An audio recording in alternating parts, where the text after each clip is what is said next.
Washington DC, March 2002. A worker at the US Army sits down at his computer in the morning. Coffee in his hand, just another normal day at work. He reaches for his mouse and stops. The mouse is already moving on its own. Opening folders, clicking through files, but his hands haven't touched anything. Someone else is controlling his computer right now, from somewhere far away, and they have been doing this without anyone noticing for over a year. His name is Gary McKinnon. He is not a spy, he has no special government training.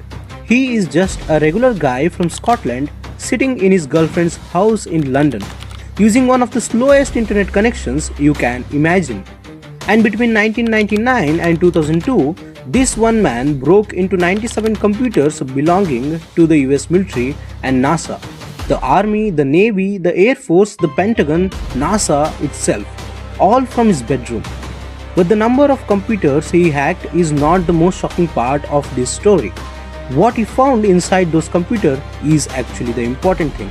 A secret file hidden inside NASA computer, a list of names, names of military officers and next to their names, the ships they were assigned to, ships that do not exist anywhere in the official US Navy records, not any of them.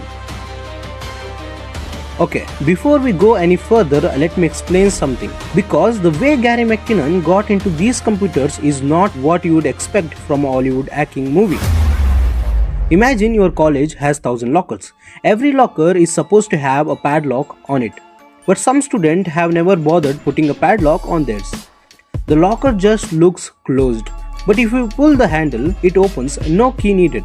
In 2001, hundreds of US military computers were like that. They were connected to the internet, but the people who set them up never bothered creating a proper password for the main admin account. They just left it blank, empty, like a locker with no padlock. Gary McKinnon wrote a simple program that went through thousands of military computers' addresses one by one and just tried pulling the handle. If the locker opened, he was in. That is it. The entire hack, no virus, no special weapon, just does this military computer have no password? And on hundreds of them, the answer was actually yes, there were no passwords. Once he was in, he installed a program called Remotely Anywhere. Think of it like a remote control for a TV. Except the TV is a US military army computer. He could see the screen from London, move their mouse, open any file, delete anything he wanted. Then he used another program called Land Search, basically a search engine but for files inside the military network. He typed in keywords and let it search like UFO, free energy, spacecraft, non-terrestrial. He was looking for something specific. He genuinely believed the US government was hiding proof of alien tech, and he thought that proof was sitting on their computers completely unprotected. NASA has a building in Texas called Building 8. This is where they process raw images from space, photos taken directly by satellites and spacecraft before anyone has edited them. McKinnon had broken into the computers in this building, and while searching through these files, an image started loading on his screen. Remember, this is 2001.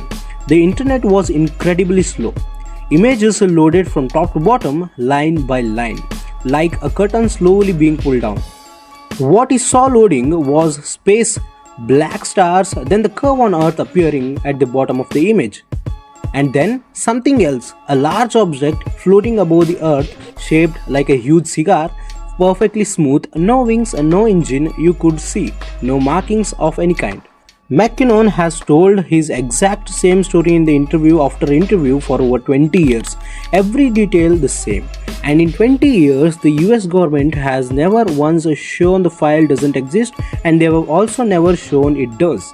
A worker at US Army sat down at his computer and saw his mouse cursor moving across the screen by itself. Someone was controlling it from far away. Right now, in real time, he picked up the phone immediately. The FBI and UK police found McKinnon's address within hours. On March 19, 2002, the police knocked on his door in North London. The US government was furious. They charged McKinnon with serious computer crimes. They said he could face up to 70 years in the American prison. The US official called it the biggest military computer hack in history.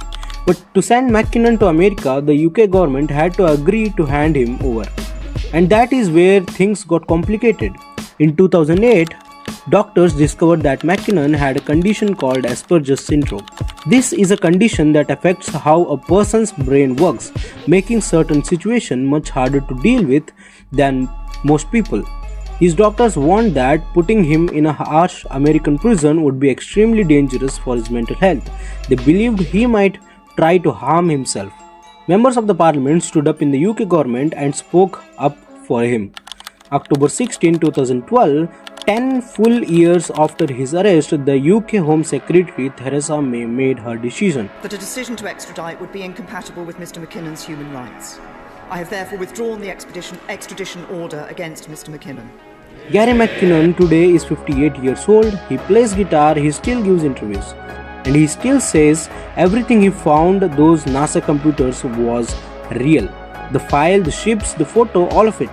The US government has never once proven him wrong. So do you think what McKinnon found on those NASA computers was real, or do you think it was just his imagination? Drop your answers in the comment section, and this is Sub-Zero signing off.